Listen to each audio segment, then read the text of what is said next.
Welcome back to Diary of Owen. When I first read this account, the detail I kept returning to was not the bride leaving her own rehearsal in ivory shoes, or the man waiting beside an altar built from old greenhouse glass. It was one line in a scheduling ledger, crossed through at 11:46 that night with a flat carpenter's pencil. Ceremony 3:30 p.m., cancelled by groom. The flowers stayed. The dinner stayed.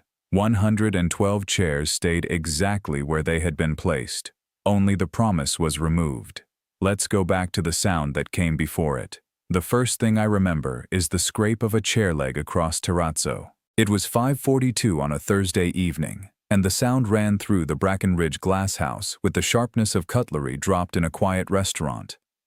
My sister, Della, had caught the rear leg of a folding chair on a brass floor socket while trying to widen the aisle by 3 inches. The chair gave a short metallic shriek. Everyone looked toward her. Della raised one hand in apology, and for a second, the room relaxed. I did not. I was standing beneath an iron truss painted the color of wet slate, looking at Lenora. She was 26 feet away from me at the temporary altar, one hand resting on the back of a chair, the other wrapped around her phone. The screen had gone dark, but she kept looking at it as though the next message might appear through pressure alone. Behind her, late sunlight struck the old greenhouse panes and broke into pale rectangles across her cream rehearsal dress. Each time someone opened the west door, a strip of light moved over her face and disappeared. At 5:43, our officiant, Cora Bell, asked whether we were ready to begin. Lenora said we should wait 2 more minutes. Nobody asked who we were waiting for. Simon Reddick had been expected at 5:15. He was supposed to read a short passage during the ceremony and stand in the second row beside Lenora's aunt. On the printed schedule, his name appeared only once. In the emotional architecture of our relationship, he had been present in almost every room. I knew that before the rehearsal. What I did not know was how much weight we had quietly allowed him to carry. I inspect damaged structures for a living. Not glamorous structures, usually. I am the person called when a parking deck has begun shedding concrete onto the level below, when a library wall opens a crack wide enough for a coin, when a century-old roof bows after 3 days of wet snow. My work begins after someone notices the visible sign. The real cause is almost always older, quieter, and distributed through places nobody thought to look.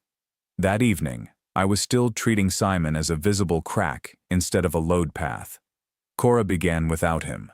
We practiced where to stand, when to turn, how slowly Lenora would walk from the west doors to the altar. Her father, Edwin, had died 4 years earlier, so she had asked her mother and younger brother to walk with her. It was one of the things I loved about her, the way she could alter tradition without making the alteration feel like a performance. She had chosen 2 people because one would have felt like an omission. At 5:51, the string quartet's substitute pianist pressed a single middle C to confirm the microphone level. The note hovered beneath the glass roof. Lenora looked at the door again. Cora took us through the exchange of rings. We were using 2 plain steel washers from my field kit because the real bands were locked in the venue office. Lenora slid one over my knuckle and smiled. Her smile was tired but familiar. I remember thinking that fatigue explained everything. The phone, the door, the distance behind her eyes. When it was my turn, I slipped the washer onto her finger. It was too large and settled crooked against the diamond on her engagement ring. She looked down at both circles and said softly that one of them fit better than the other. A few people laughed. I did too. At 5:58, the west door opened. Simon came in wearing a charcoal jacket over a wrinkled white shirt. His hair was damp at the temples. He did not look at me. He looked at Lenora, and the expression that passed between them was not dramatic. That would have been easier. It was recognition, immediate, private, and already underway before either of them moved. Lenora stepped away from the altar. Cora stopped speaking. Simon said he needed 5 minutes with her. Lenora's mother, Harriet, asked whether it could wait until after the rehearsal. Simon said no. He was not loud. He did not stagger, accuse, or make a scene.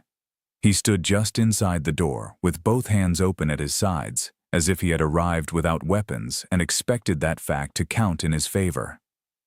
Lenora looked at me. I remember the exact interval because I glanced at the clock above the old potting room doors. 4 seconds passed before she asked me if I minded. I said I did. That surprised her. It surprised me too. For most of our 7 years together, I had tried to be the reasonable person in any room Simon entered. Reasonable meant not asking why he called after midnight. Reasonable meant accepting that history created obligations. Reasonable meant being secure enough not to object when Lenora's attention shifted toward him with the reflex of a compass needle.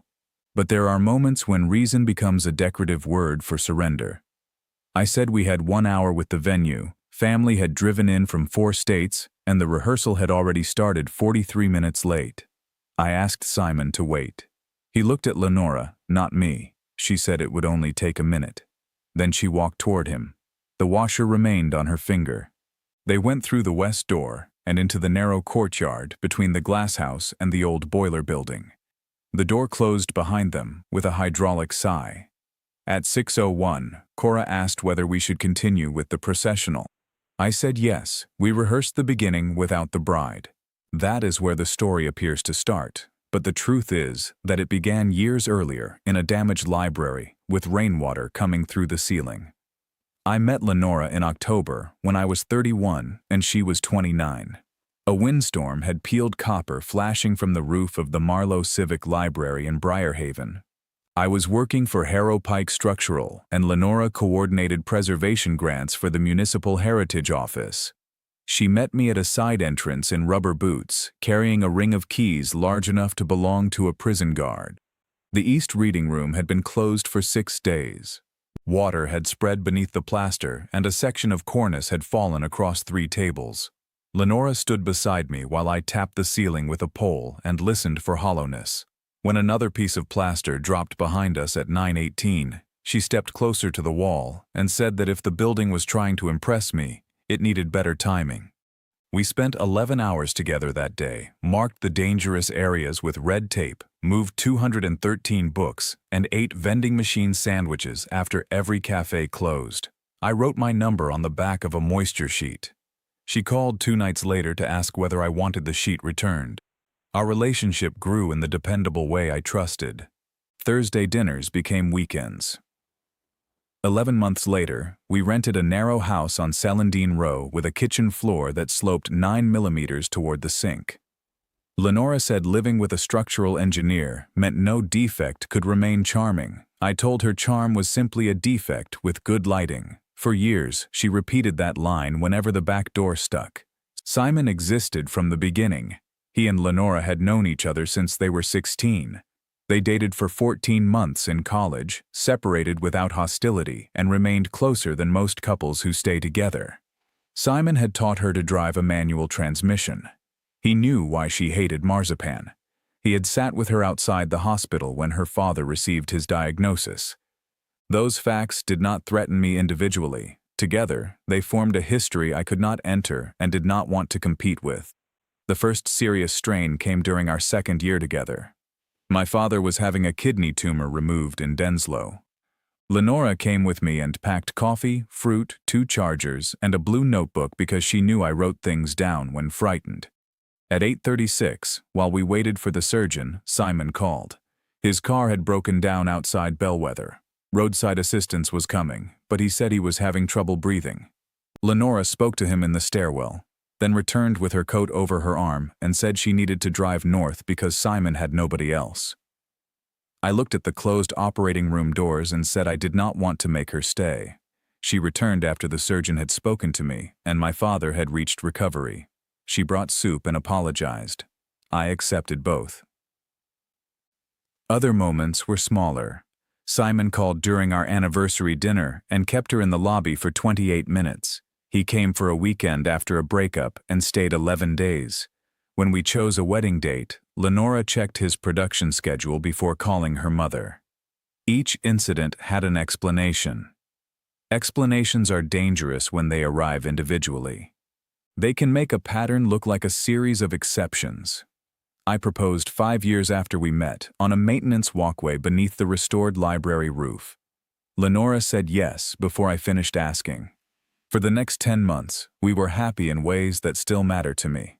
We chose music on the kitchen floor, tested cakes, and visited the glass house on a January morning when every pane was covered in frost. I will not revise that happiness into a warning. Simon's name entered the wedding plans slowly. First he was a guest, then he would give a reading because he had known her father. Then he was seated with family.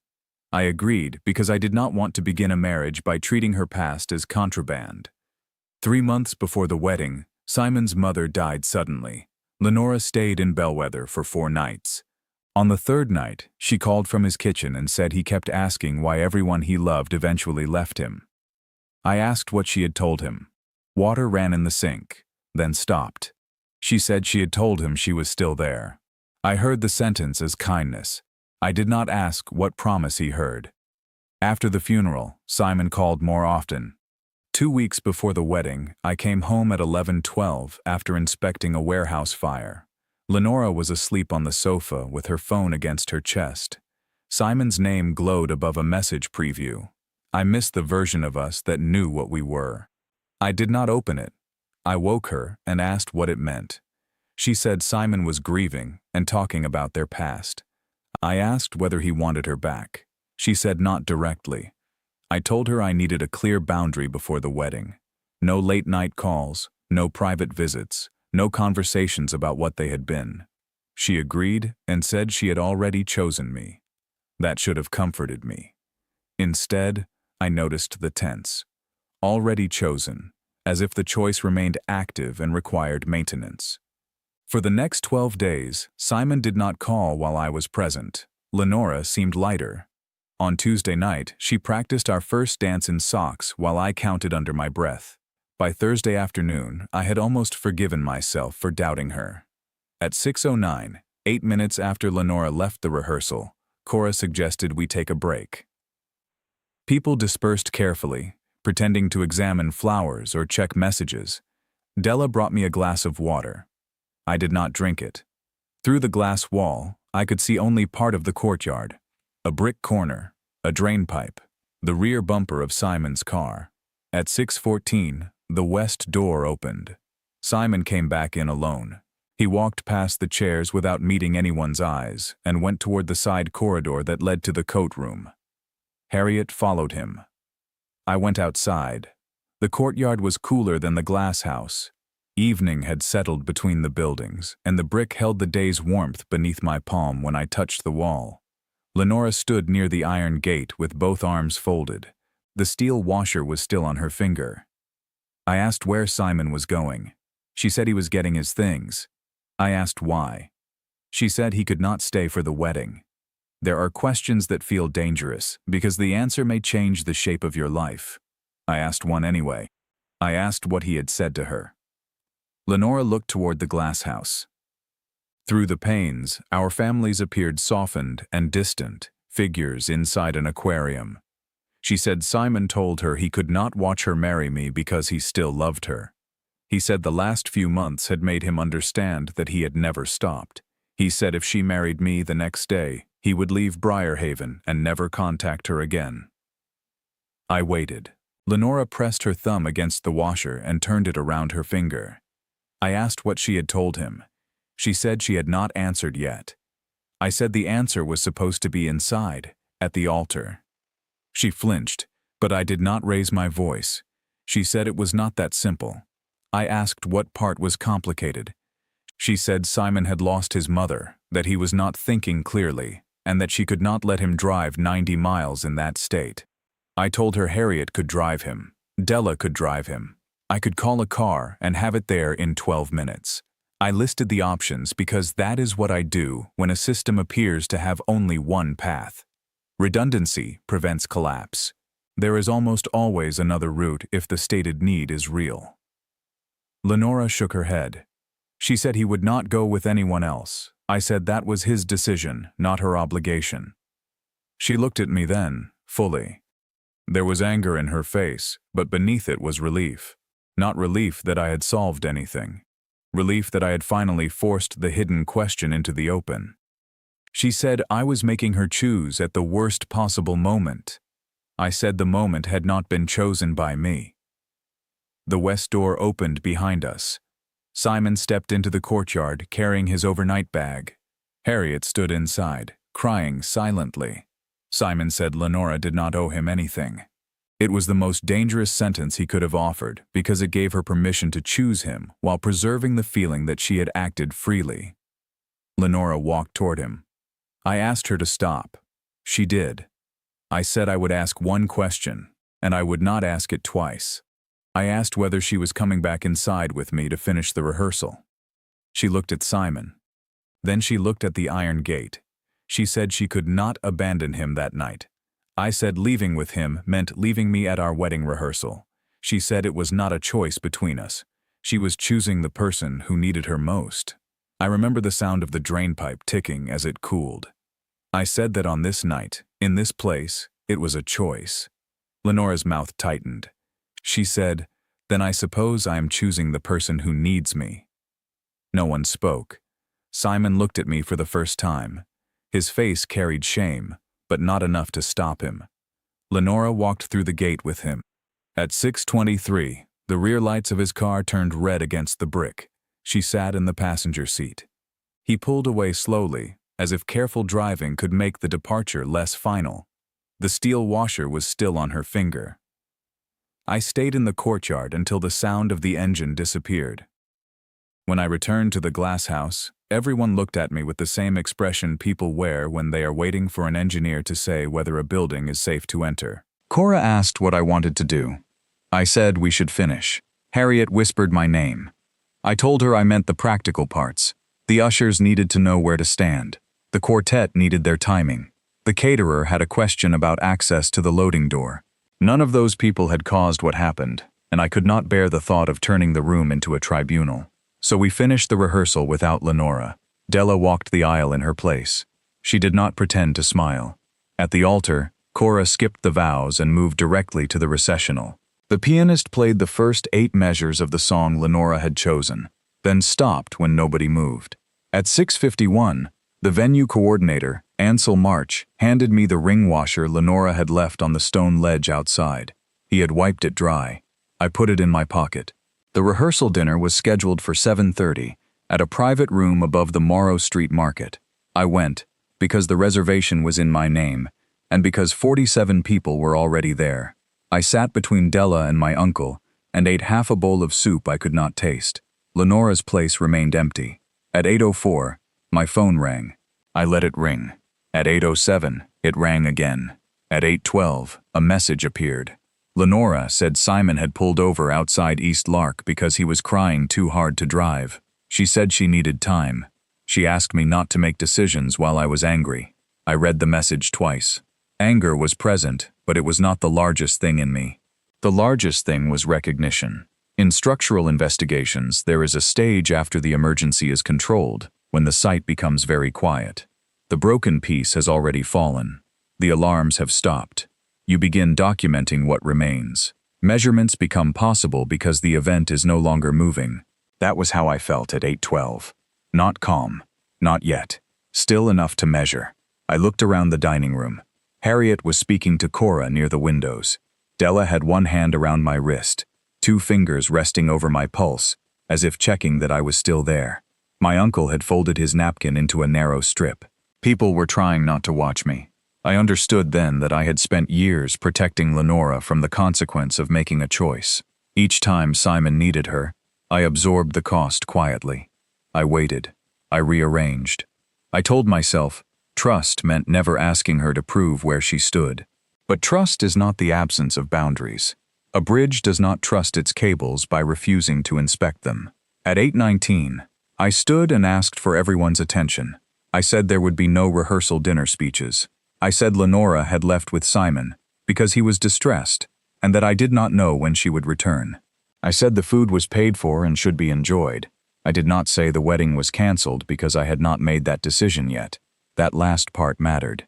I did not want the choice to be made by humiliation, momentum, or the eyes of 47 people. I wanted to arrive at it alone. Della asked whether she could come with me. I said no, but I asked her to stay with Harriet. At 8:31, I left the restaurant and walked 3 blocks to the Renfield Hotel, where Lenora and I had separate rooms for the night. The sidewalks were wet from a brief shower. My suit shoes made a soft suction sound against the paving stones. Room 614 held my wedding suit, 2 shirts, a leather overnight bag, and a folder containing the ceremony schedule. On the desk was a small white box, with Lenora's wedding band inside. I had planned to give it to Della before breakfast. I did not open the box. I took off my jacket, folded it over the back of a chair, and sat at the desk. At 9:06, Lenora called again. Road noise filled the pauses between us. She said Simon was calmer, and that she was bringing him back because he should not be alone. I reminded her that his hotel room was available. She said she intended to stay until he fell asleep. I asked whether Simon had threatened to hurt himself or said he was unsafe. She said no, not exactly. I asked whether he had asked her to leave me. After a long silence, she said yes. I asked whether she had told him no. She began to cry and said she did not know what she felt anymore. She had been uncertain since his mother's funeral and had hoped it would pass before the wedding. I looked at the unopened ring box on the desk. I told her not to come to my room. She said we could still fix this if I stopped treating one terrible evening as the whole relationship. That was the emotional core of us, spoken plainly. One terrible evening. I said the evening was not the whole relationship. It was the point at which the whole relationship became visible. She said I always turned feelings into reports. I told her reports were how I stopped fear from deciding for me.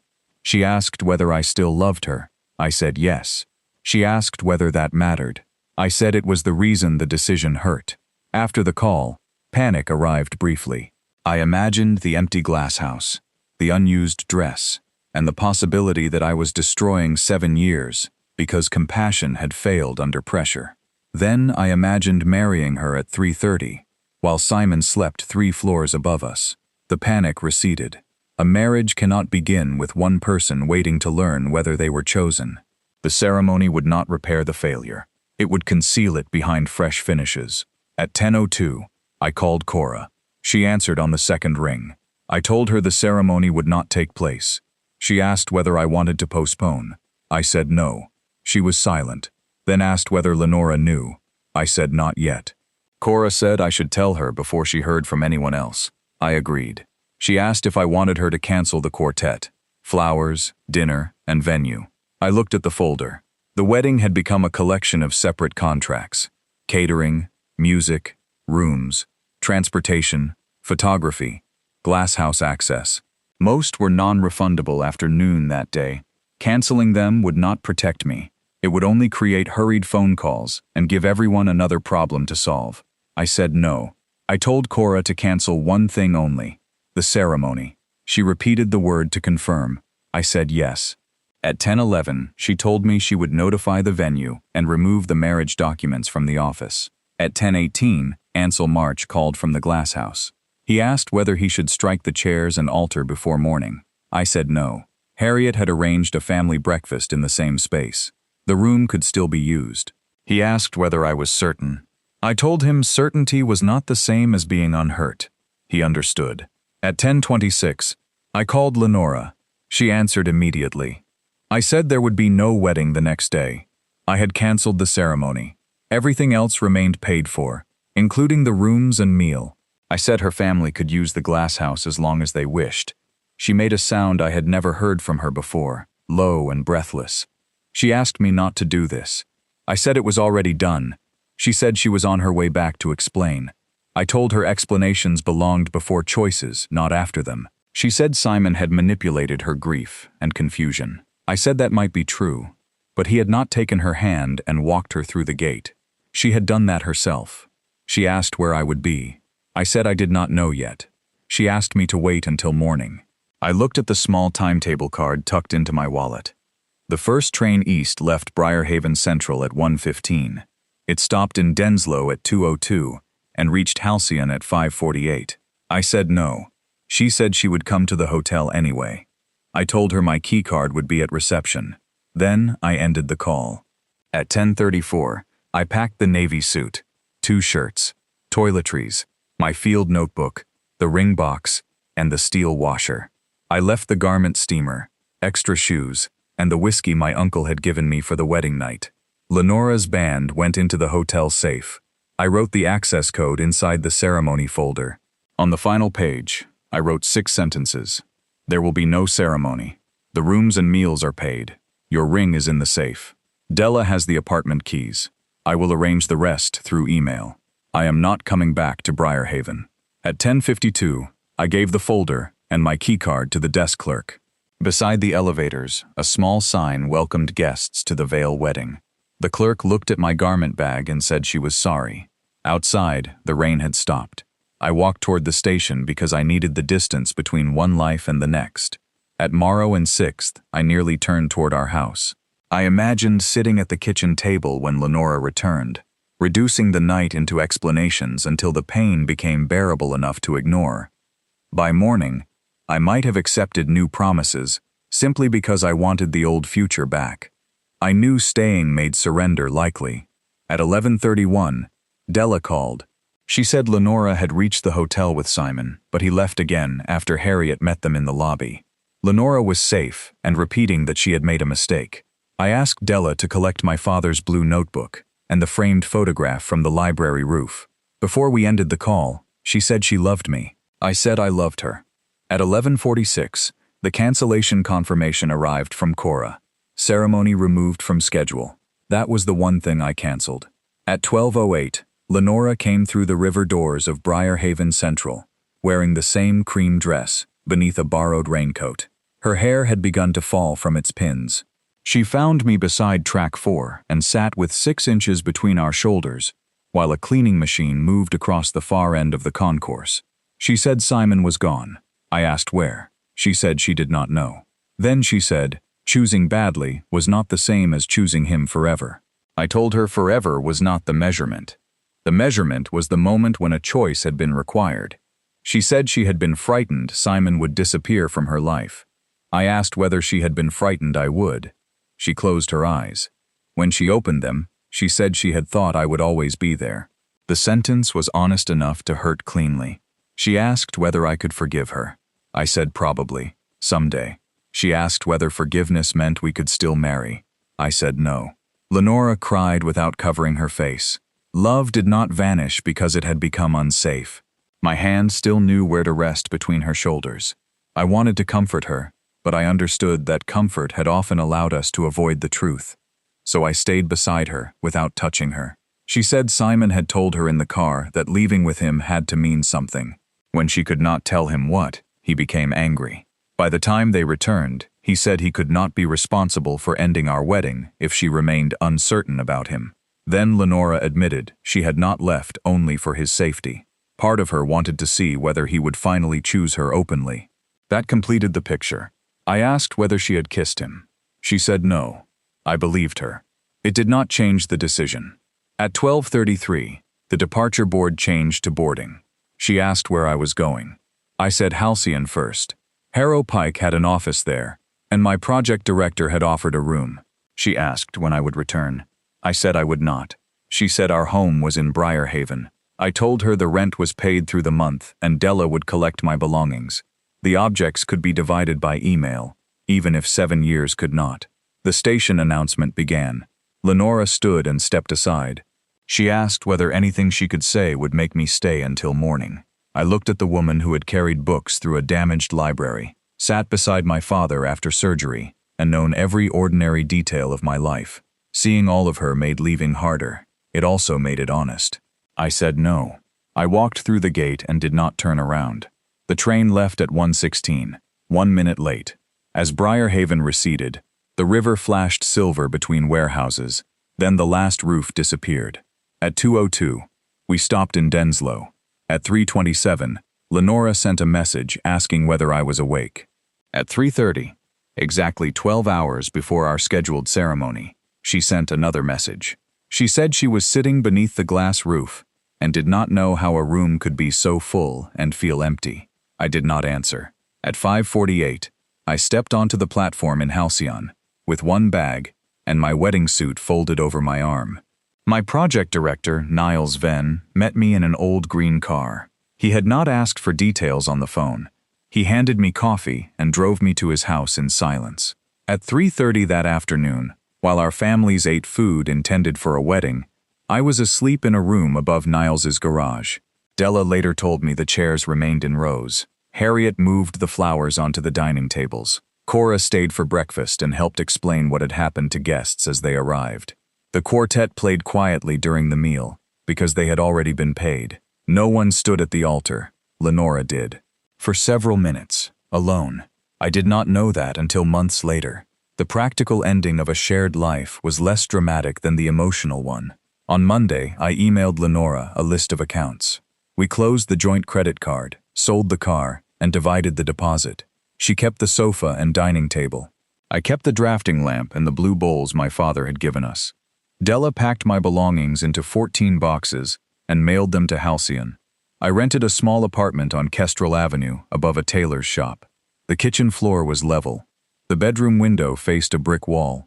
For 3 weeks, I slept with the hallway light on because waking in a strange room made me believe, briefly, that I had missed the wedding. Lenora's messages moved through apology, explanation, bargaining, anger, and silence. She said Simon had returned to Bellwether and stopped answering her calls. She admitted that he had wanted proof of his importance more than a life with her, and that she had wanted the same proof from him. I did not use that as comfort. The failure of what she chose did not validate me.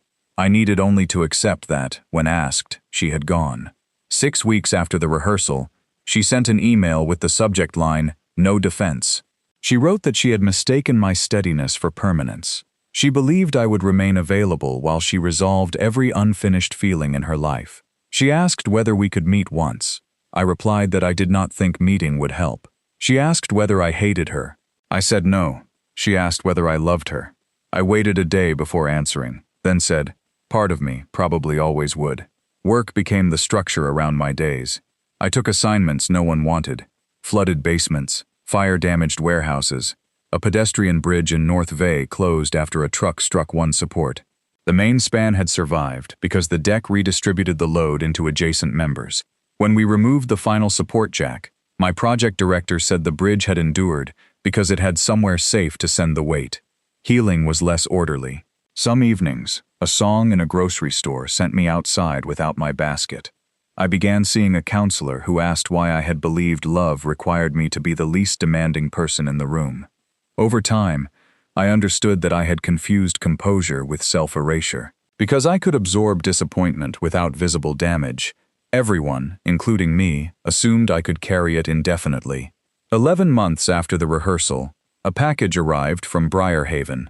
Inside were the green stone engagement ring, the photograph from the library roof, and the steel washer.